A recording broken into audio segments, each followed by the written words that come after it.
Hi everyone, this is going to be the tarot reading for October for the month of October for the sign of Aries for October 2021. So let's look at the cards. Let's see what is in store for you. By the way, I also wanted to mention that this can apply if your sun sign, moon sign, Mars, Venus, North Node is in Aries. So if this video, or even rising sign, if this video does not resonate with you, do be sure to check out some of the other signs on the playlist. And I also wanted to mention that I'm taking bookings for personal readings. So if you want to get a tarot card reading done for any aspect of your life, you can drop me a message on Facebook or email, facebook.com/Venusianscorp, and email is astroluck111@gmail.com, and I'll get back to you as soon as I can. Both the links are in the description box below, so you can contact me and through the links, and I will get back to you soon. Excuse me. So let's get started.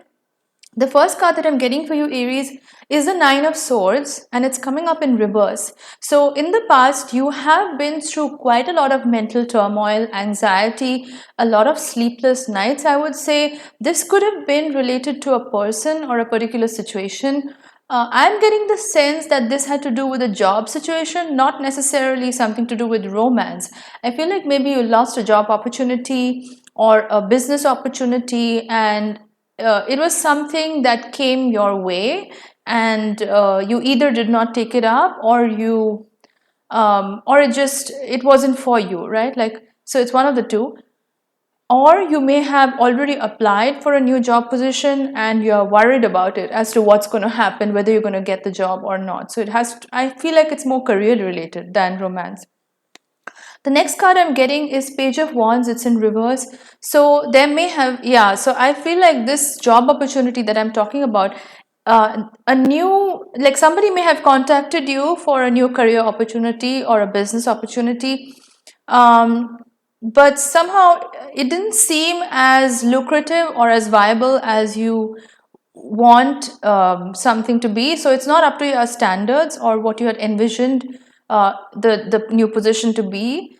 And this is something that came up in the recent past. Maybe a recruitment agency contacted you or somebody contacted you for a business partnership, but you didn't like it, or you didn't feel like it was up to your standards, and so you pretty much let it go, is what I'm sensing. Now, the King of Pentacles is also coming up in reverse. Again, I feel like this has to do with more of finance and career related issues more than love. So I feel like your finances may be a little bit on the low right now. Now, King of Pentacles is Taurus energy. So if this is, in case this is a love relationship, this could have been a Taurus in your life, maybe a Taurus sun, moon, rising Venus, Mars, or North Node. So they could have been in your life, and while you were with them, things may have felt really good. You may have felt like they were the one for you, but somehow I feel like you didn't recognize their worth or their potential in the relationship, Aries, and I feel like you let them go. And so now I also feel like, now when I'm looking at these cards, I feel like the Nine of Swords can also have to do with this person, where you may be regretting letting this person go, this Taurus person in your life. Because you remember the good times that you had, you remember how compatible both of you were, and now you're kind of regretting why you let them go. But I don't think that they are still waiting around. I think they've moved on. Now, if this has to do with finances, I do feel like the job opportunity that you turned down, at that point of time, you may have felt like it's not up to your standard, or it's not what you wanted in a job profile or a position. But now you're kind of regretting letting that go, because now when you look back on it, it does seem very lucrative, so it's kind of crying over spilled milk. That kind of energy is what I'm sensing. And the next card I'm getting is the Five of Pentacles, which is again a card of abandonment. It's a card of feeling left out, being left out in the cold, and having to fend for oneself. It's very harsh energy, and it's this feeling of isolation. So I feel like a lot of Aries may be going through that right now, especially with the Aries full moon coming up on the 20th of October in just another 2 days. This directly affects you, depending on which part of the birth chart you have your sun sign or your, Aries sign in. You may be feeling this energy quite strongly of being abandoned, of feeling like no one's looking out for you, of feeling like you're left out in the cold. Um, and there are opportunities coming your way, Aries. So I do see the Knight of Pentacles coming up in reverse. Again, Pentacles are about money, it's about finances. So this is also the energy of Virgo. But I don't think this is to do with the love interest. I think this has more to do with your money and finances. So there may be more opportunities coming your way, Aries, but I feel like you're not really paying attention to them. Yeah, what I'm generally getting from this reading is you may be dismissing a lot of opportunities that are coming your way, thinking that they're not up to the mark, they're not up to the standard. But I feel like if you are being that dismissive, you may actually lose out on some potentially good opportunities coming your way. Now, this has to do with career and finance, but I would actually apply this to the love department as well. That try to give people the benefit of the doubt. Try to give people a second chance, in the sense that if you are being extremely rigid in terms of your standards and what you prefer, it's good to have high standards, Aries. And you are known to be quite assertive because you are a fire sign and you are the first fire sign, you're a cardinal sign, so you like to get things moving, you like to get things started, and you can be quite assertive about your goals and what your expectations are. But sometimes if you straight away dismiss people or opportunities and situations that are coming your way, you may actually lose out on some potentially good opportunities. And I feel like now you may be looking back at some of those old opportunities that came your way and regretting why you let them go. um, the Eight of Wands is also coming up in reverse. Now, the Eight of Wands in the upright position represents a momentum, something happening with a lot of speed, like things starting to take off, etc.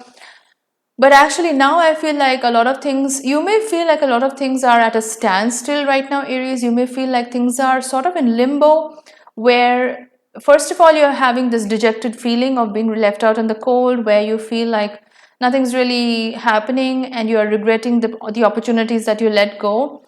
And the other thing is, you may feel like a lot of things are sort of stuck. It's like this heaviness that is around you, where even if you're trying to make things happen, it somehow feels like nothing is really moving forward. So it almost feels like the brakes have been applied to a certain situation where it's not really under your control. It somehow feels like it's something out of your control, is what I'm sensing. And this can lead to a certain amount of frustration for you, Aries. I'm also getting the Moon card. This is the energy of Pisces. So if this is a love interest, this could be a Pisces person, Sun, Moon, Rising, Venus, Mars, or North Node. But the Moon card also has to do with intuition. It also has to do with deception. So there may be a certain amount of falseness around you, or false appearances being presented to you, which may not be very healthy for you. So you might have to be a little bit more discerning in terms of the kind of people you're trusting right now, or the kind of people you're venting to or confiding in right now, because not everybody has your best interest, Aries. And so it's really important, because the next card I'm getting is the Hermit energy. So this is again advising me to let you know that it's important for you to take some time out for yourself, Aries, and really sit with yourself and figure out what it is that you want. Because especially in this mix of energies that I picked up, right, like this Nine of Swords, worrisome energy, and then the Five of Pentacles, feeling of being abandoned or dejected, and then regret over past opportunities that were lost, I feel like you may be vulnerable to some amount of deception here, because when you are in that lower frequency of regret and worry, you are left vulnerable to a lot of outside influences that may not be the most authentic, that may not have your best interests at heart. So I would say one of the best ways to tackle this is to really be connected with your own self, get into the hermit zone, meditate for a couple of minutes every day, just get in touch with yourself, what you're feeling, because that'll help you make smarter decisions that are more grounded and not fear-based. Because what I'm picking up on from the Moon card is, because you're in this worrisome state, you may make decisions right now out of fear and out of a scarcity mindset, rather than out of a connectedness to your own authentic self. And I feel it's very important that you stay grounded and stay centered during this time. I'm also getting the Three of Wands in reverse. Now, the Three of Wands in the upright position represents an energy of contemplation, represents an energy of weighing out the pros and cons so that you don't make any hasty decisions. So I feel like that is lacking right now for you, Aries, because like I said, in all the previous cards that I saw, there is this energy of tension that you're feeling, Aries. So you may feel a bit of frustration right now. You may feel a bit of regret, a sense of abandonment. So you may make some decisions right now that you may regret later. That's if you don't take the time to figure out what it is that you really want. So that would involve sitting with yourself and figuring out very practically, very rationally, and in a very clear, grounded sense as to what are the options in front of you and what do you want to actually go for. I think once you have that clarity from a very intuitive sense of self, that's when you're going to be able to make the smart choices, the right choices. So that's the reading for you, Aries, for the month of October. If you like this reading, do give it a thumbs up. Drop in a comment in the comment box if this video resonated with you. And if you want to contact me for a reading, drop me a message on Facebook and email, and I'll get back to you as soon as I can. Thanks a lot for watching, guys. I'll see you in my next video. Bye.